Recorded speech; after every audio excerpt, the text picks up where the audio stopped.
Selamat pagi. Apa kabar semua anak-anak Miss? Semoga dalam keadaan sehat selalu ya. Nah, anak-anak Miss, kita akan belajar mata pelajaran PKN, Pendidikan Kewarganegaraan.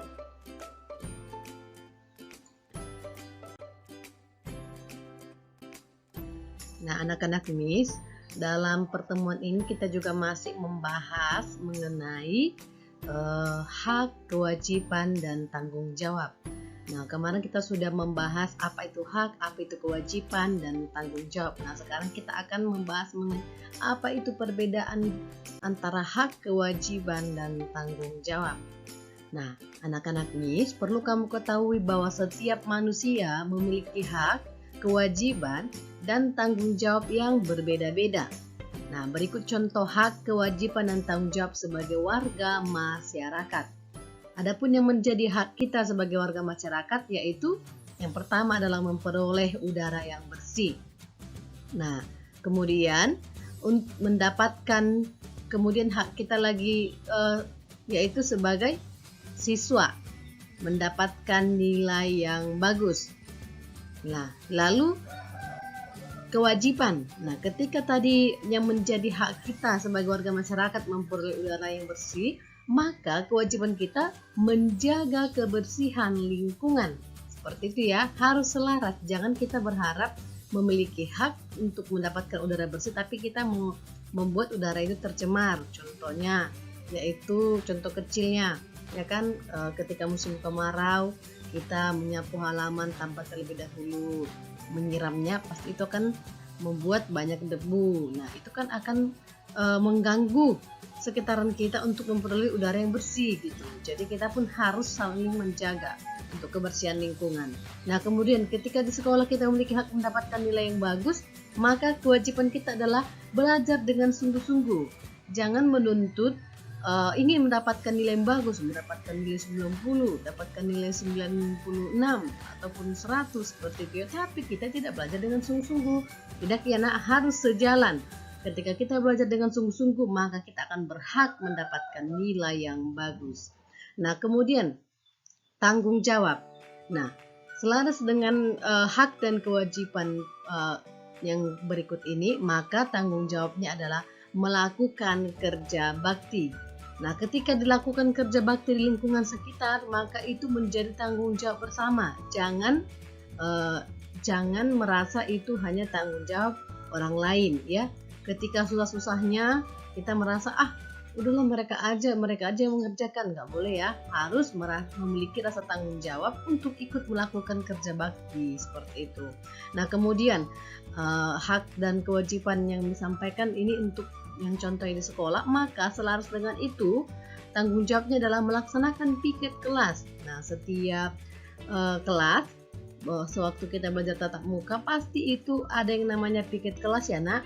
Iya, maka kita harus melaksanakannya dengan penuh tanggung jawab seperti itu. Nah, pengalaman Miss nih melihat siswa-siswa kita, anak-anak Miss di sekolah, kalau piket itu banyak siswa yang kurang bertanggung jawab. Contohnya sudah piket terlambat datang sekolah ya kan.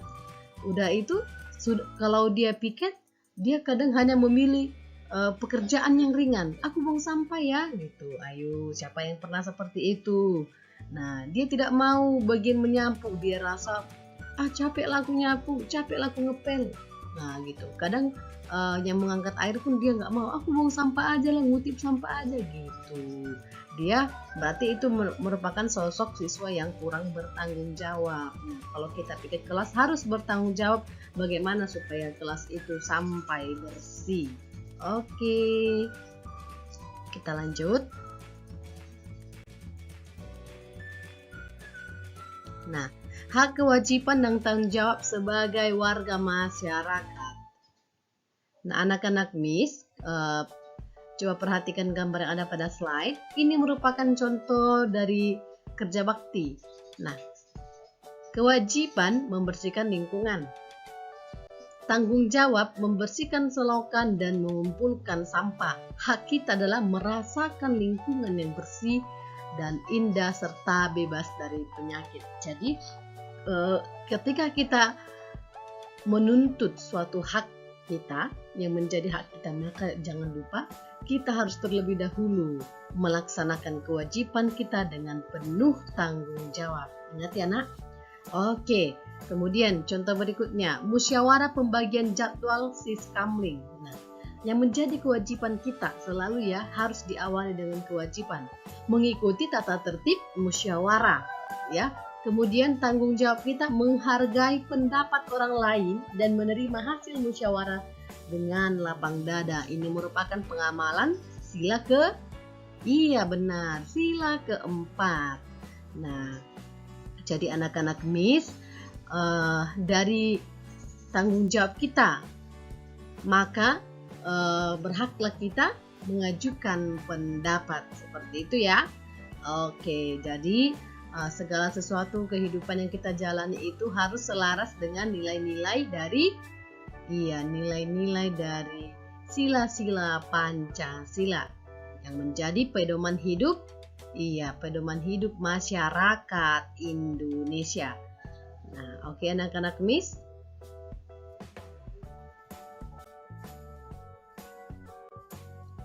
Nah, berikut nilai-nilai penting dalam musyawarah. Contoh, dalam musyawarah kita mendengar pendapat yang berbeda-beda atau bahkan saling bertentangan. Nah, ini biasanya dalam musyawarah sering ya ditemukan ada orang beda pemikiran, beda pendapat, bahkan saling bertentangan seperti itu. Maka oleh karena itu musyawarah harus dilandasi dengan semangat gotong royong dan kekeluargaan. Tidak boleh dengan rasa benci, rasa dengki seperti itu ya. Karena keputusannya tidak sesuai dengan apa yang dipikirkan, itu tidak boleh. Itu sama dengan kita sudah tidak mengindahkan pengamalan dari nilai sila keempat Pancasila. Nah, berikut nilai-nilai penting dalam musyawarah yaitu yang pertama, kebersamaan. Nah, kita harus memiliki rasa kebersamaan.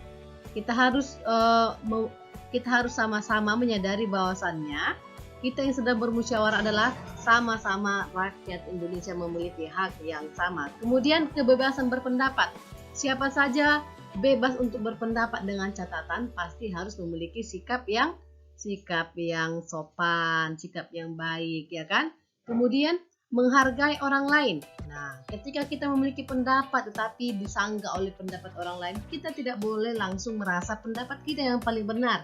Tapi kita harus dapat menghargai. Itulah yang dia pikirkan dan yang kamu pikirkan berbeda itu tidak jadi masalah. Maka nanti akan diambil musyawarah untuk mufakat. Nah, keputusannya nanti oleh masyarakat yang ikut dalam rapat seperti itu ya.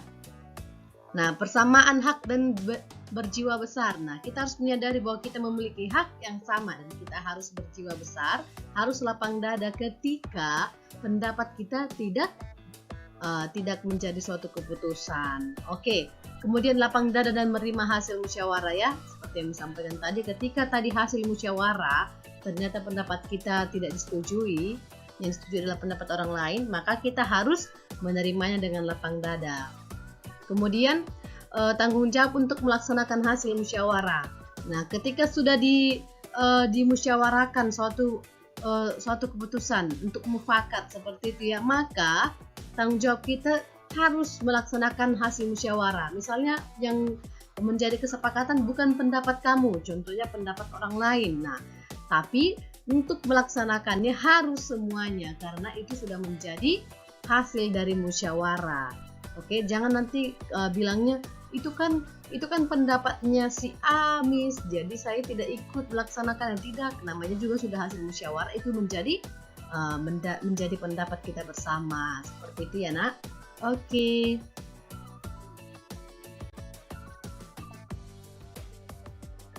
Oke anak-anak Miss, untuk tugas kamu bukalah buku tema 2 kamu, halaman 71.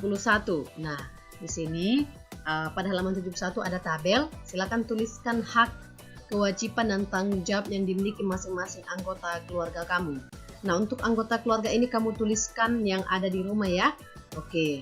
Maksud Miss yang ada, contohnya kamu orang tuanya masih lengkap, maka kamu tulis kedua orang tua, ayah, ibu. Kemudian kalau punya kakak silakan tulis, kalau tidak punya kakak tidak usah ya. Kalau punya abang silakan tambahkan pada kolom tabel ini. Jika tidak punya abang juga tidak usah dibuat. Jika punya adik silakan buat. Jika tidak punya adik tidak usah dibuat, seperti itu. Jadi yang ada masing-masing ada di anggota keluarga kamu ya. Nah, tuliskanlah masing-masing haknya, kemudian kewajiban, dan kemudian tanggung jawabnya. Tuliskan ya nak, buat ini dalam buku catatan PKN kamu.